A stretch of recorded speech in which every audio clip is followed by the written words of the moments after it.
అవును, మీ ఊరు ఎలా ఉంది? బాగుందయ్యా, మా అన్నయ్య కోరుకున్నట్టే ఊరు చాలా బాగుందయ్యా. ఛా, మీ అన్నయ్యకి జరిగింది చాలా దారుణమయ్యా. ఇంతకీ ఆ ప్రెసిడెంట్ దొరికాడా? ఎతికేమయ్యా, అని ఎలాగైనా చంపేద్దామని అన్ని చోట్ల ఎతికేమయ్యా, కానీ ఆడు దొరకలేదయ్యా. అప్పుడు అంజనం వేయించాం. ఆవిడ చెప్పిన గుర్తులు పెట్టుకుని ఆయన్ని చంపడానికి బయలుదేరాడు.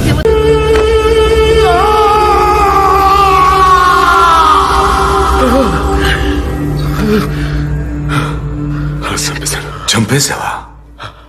అంతే కదయ్యా.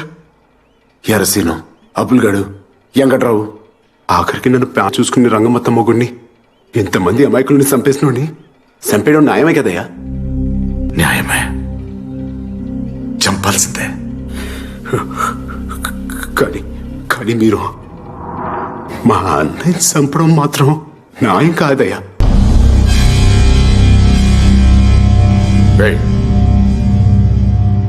ఏం మాట్లాడుతున్నావు? మీ అన్నయ్య నేను చంపడం ఏంటి?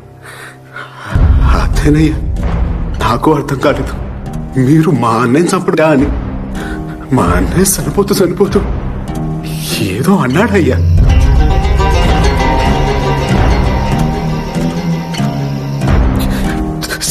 చెప్పిన కొడుకుని కదయ్యా. మా అన్నయ్య చెప్పింది సరిగా వినపడలేదయ్యా.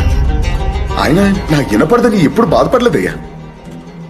కానీ మొదటిసారి ఆ దేవుడు నాకు ఈ లోపం ఎందుకు ఇచ్చాడని చాలా బాధపడ్డానయ్యా.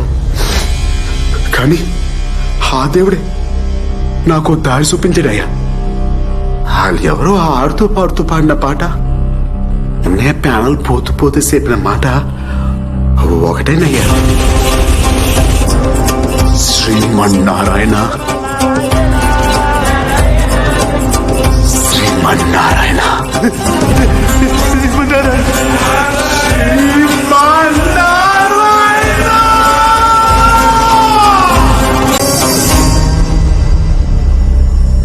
అదృష్టశాత్తు మా ఊర్లో శ్రీమన్నారాయణ అనేవాడు ఎవడు లేడయ్యా.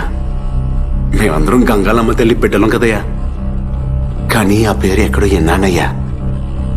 సిట్టిబాబు గారి చెవులోకి మాట వెళ్ళడం కష్టం, గాని ఒక్కసారి వెళ్తే ఆ మాట అక్కడే ఉండిపోతాయ్యా.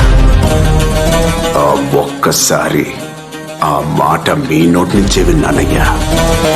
శ్రీమన్నారాయణ, శ్రీమన్నారాయణ, నా మనిషి అయ్యా, కాఫీ తెచ్చాడు నా కోసం. శ్రీమన్నారాయణ మీ మనే. వాడు చనిపోయే ముందు మొత్తం చెప్పేశాడు. ఎవరు చంపాలో చెప్పు, ఎవరు చంపాడు చెప్పు. మా అన్నయ్య ప్రేమించింది మీ చిన్న కూతుర్ని అంట కదా.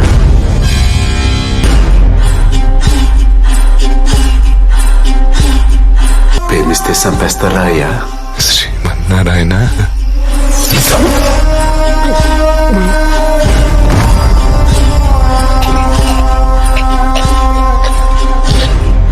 ఎంత దారుణం అయ్యా. ఏ సంబంధం లేని నాకు బెయిల్ ఇచ్చారు. మా అన్నయ్యతో నామినేషన్ వేయించి చంపేసి అది ప్రెసిడెంట్ ఖాతాలో వేసేసారు. ఒక నిండు ప్రాణాన్ని తీసేశారు కదయ్యా. చంపకుండా ఊరుకుంటారా? తక్కువ నా కొడకల్లరా.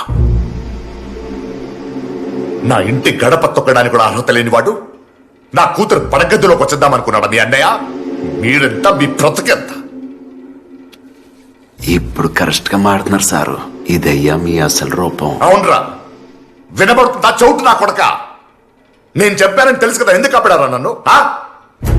ఇది తెలియగానే మిమ్మల్ని చంపేద్దామని బయలుదేరాను సారు. కానీ అనుకోకుండా మిమ్మల్ని లారీ గుద్దేసింది. సాబతుకులో ఉన్న మిమ్మల్ని వెంటనే ఆసుపత్రికి తీసుకెళ్ళా. మీకు సానా సేవలు చేశాను సారు. మీరు తుడిసా, మీ బట్టలు ఉతికాను, ఆఖరికి ఈ చేతులతోనే మీ ఉచ్చ కూడా తీశాను. మీ గడ్డం గీకేటప్పుడు నా చెయ్యి మీ గొంతు దగ్గర ఇలా పూడికేది సారు. ఇలాగే ఉనికేది. మిమ్మల్ని అప్పుడే చంపించారో. కానీ ఎందుకు బతికించుకున్నారో తెలుసా? మీరు ఎందుకు చేస్తున్నారో మీకు తెలియాలి. నా బాధ అంతా మీకు అర్థం కావాలి. మా అన్నయ్య చెప్పాడు సారు, ఉరి శిక్ష పడే ఖైదీకి కూడా చిన్న జ్వరం వచ్చినా ఉరి తీరంట సారు. వాడికి బ్రతుకు మీద ఆశ కలిగినప్పుడు, పూర్తి ఆరోగ్యంగా ఉన్నప్పుడే ఉరి తీస్తారట. చూడండి సార్, ఇప్పుడు చూడండి అయ్యా, ఎంత ఆశతో ఉన్నారు. పైగా ఇప్పుడు మినిస్టర్ కూడా అయిపోదాం అనుకుంటున్నారు. ఆ? ఇప్పుడు చంపడమే న్యాయం కదా సారు. ఆ? ఆగండి, హీడుకుతున్నాడా? మా అన్నయ్య రంగస్థల వాస్తవ్యుడైన చెల్లిపోయిన కుమార్ బాబుని మీరు చంపినందుకు గాను వీడి తమ్ముడు చెల్లి సిట్టిబాబు మిమ్మల్ని చంపుతున్నాడు. ఆ? ఇప్పుడు అర్థమైందా సారు? ఆ? ఆ, బాగా అర్థమైంది, మీకు అర్థమైంది.